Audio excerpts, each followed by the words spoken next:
انا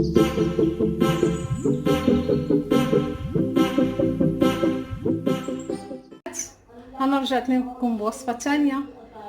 غادا ندير هذه تشيكن روس غنديرو اليوم. درت تقريبا شي كيلو ديال الدجاج هكا مقطع على حسب اللي عندك.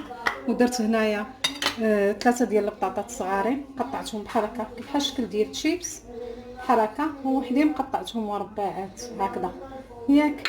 وعندنا حك ديال اليوغورت طبيعي بانان الصوص، وعندنا هنايا سكينجبير والثومه دقيناهم في المهراز على حسب شي 4 ديال الثومات وطريف السكينجبير.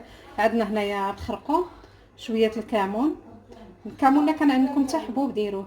هذه السودانيه، مش السودانيه الحاره، هذا بزار. هذه الملحه على حسب الذوق. صافي غنحط كلشي. يلا حنا البنات غنخويو هذا كامل، غندير هذا الحك هذا كامل. شومات خويتو تنقول لي راه بزاف.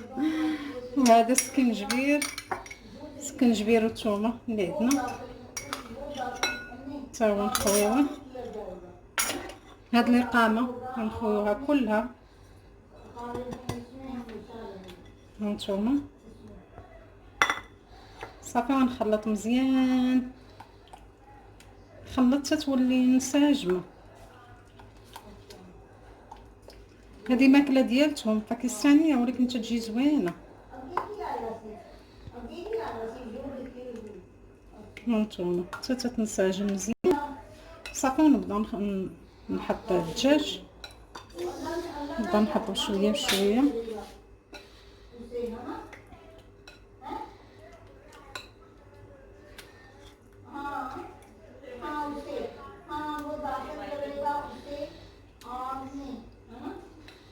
صافي ونخلط مزيان حتى تنسجم.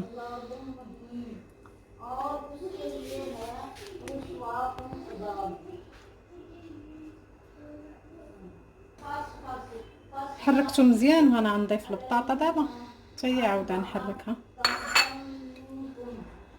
انا نحركها ونرجع لكم نحركهم كامل. ها هو من بعد ملي خلطته مزيان صافي غندير الباسي كنغطيه ونديرو في الثلاجه ساعه المكانه، وعاد عاد نرجع عندكم نوريكم كي ندير نطيب. البنات ها هي يلا طفيت عليها طابت، دات شي 45 دقيقه بالمهل، ودرت لها واحد ربيع كاس ديال الماء صافي وخليتها طيب شي 40 دقيقه هكذا. كنتي عينك ميزانك تيبان لك هادشي طاب. ها هما البنات شتو صافي انا حطيت ليا تيجي بحال هذا الشكل، تيجي الصراحه لذيذ. جربوه وردوا عليا. يلا شي هي طيبه.